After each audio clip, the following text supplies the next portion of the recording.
pulls back its northern frontiers. Near Fort Greely, Alaska, men and vehicles struggle through the biting Arctic winds and snow. Their mission, to find out how we shall fight in the Arctic should the need arise. Operation Moosehorn utilizes 10,000 men and is conducted in an area where temperatures of 68 below zero have been recorded this winter. Combat teams moved forward on skis.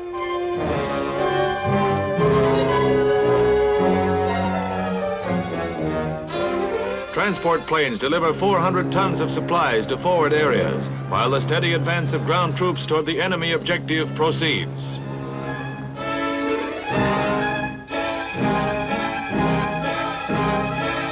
Despite the bitter weather, the advance rolls relentlessly forward. Tents must be pitched on 40 inches of snow, slight protection against a 60-mile-an-hour polar blizzard. Should war come, the defenders of the Arctic Circle have been tested to the limit for their task.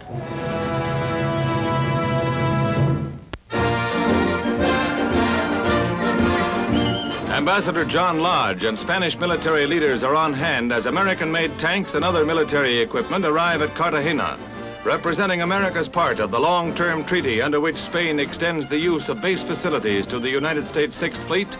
This modern war material significantly strengthens Spain's armed forces. America fulfills its part of the bargain, tanks for bases to bar the spread of red aggression. Billy Graham comes to Japan, and a crowd of 30,000 gathers in Tokyo to see the famed American evangelist who has pursued his mission in every part of the free world. Americans form a significant part of the audience, most of which had never before seen or heard the vigorous evangelism preached by Billy Graham. Language proved no barrier between the evangelist and the capacity crowd, composed of the curious as well as the devout. For all, a unique religious occasion in Japan. The dead and dying are removed from the wreckage of the Washington to New York flyer. Speeding at 80 miles an hour on its northbound run, the famous embassy breaks an axle and 9 cars of the train hurtle from the tracks and down an embankment. 6 die in the wreckage and 90 are injured. It is hours before some of the dead and wounded can be cut from the debris with acetylene torches. 2 investigations are launched into the tragedy as death rides the rails. Governor Goodwin Knight attends a unique celebration, Christmas in February. Determined citizens of Yuba City, not to be deprived of the year's greatest holiday, gather in their flood-ravaged city to celebrate the Yuletide. At Christmas time, their town was submerged under swirling floodwaters. A bit late perhaps, but Santa is doing business at the old stand, and the junior set of Yuba City is enjoying the Christmas spirit despite a slight postponement. The whole nation joins in wishing courageous people who are now rebuilding their city a very Merry Christmas in February.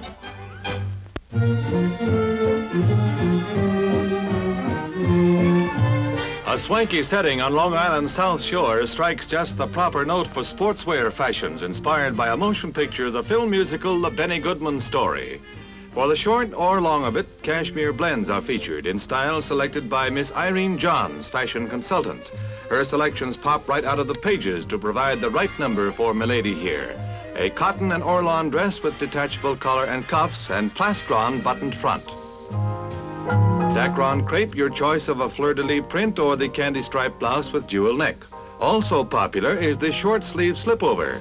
Ship shape's the word. Polished cotton sateen on the left, polished cotton with scroll embroidery on the right. While next we have a winsome threesome, all set for T for 3. From her woven striped ankle-length pants to the bib-yoked sleeveless blouse, she'll be envied on the green. 3-button blazer and slim skirt or sleeveless blouse with Bermuda shorts. There's a fashion touch for every fashion need.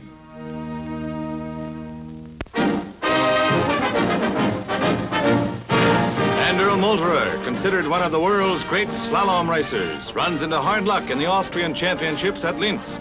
Josephine Fandl, who placed 3rd in the Olympics, seems well on her way to repeat as she swoops down the lightning-fast course in the ladies' downhill, but comes a cropper a scant 10 yards from the finish line.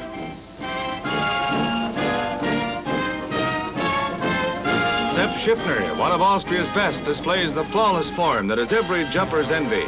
His leap, a magnificent one, is not good enough to win. Walter Habestatter again demonstrates why Austrians are amongst the finest. And here is the winner against the stiff competition of his countrymen. Ubi Bradl, 40, and the oldest man in the meet, shows the form that permitted Austria to place second in the Winter Olympics. It is a leap that comes as close to perfection as possible.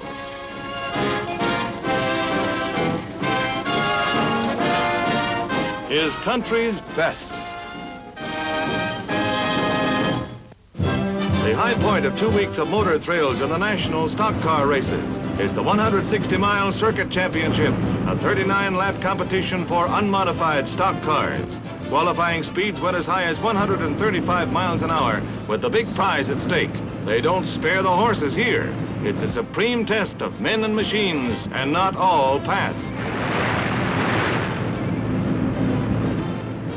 A spectacular flip-over before the crowd of 32,000. The driver was lucky. Even luckier was Tim Flock, a winner by a 50-second margin, his second straight victory. Champion driver, happy family, lucky man.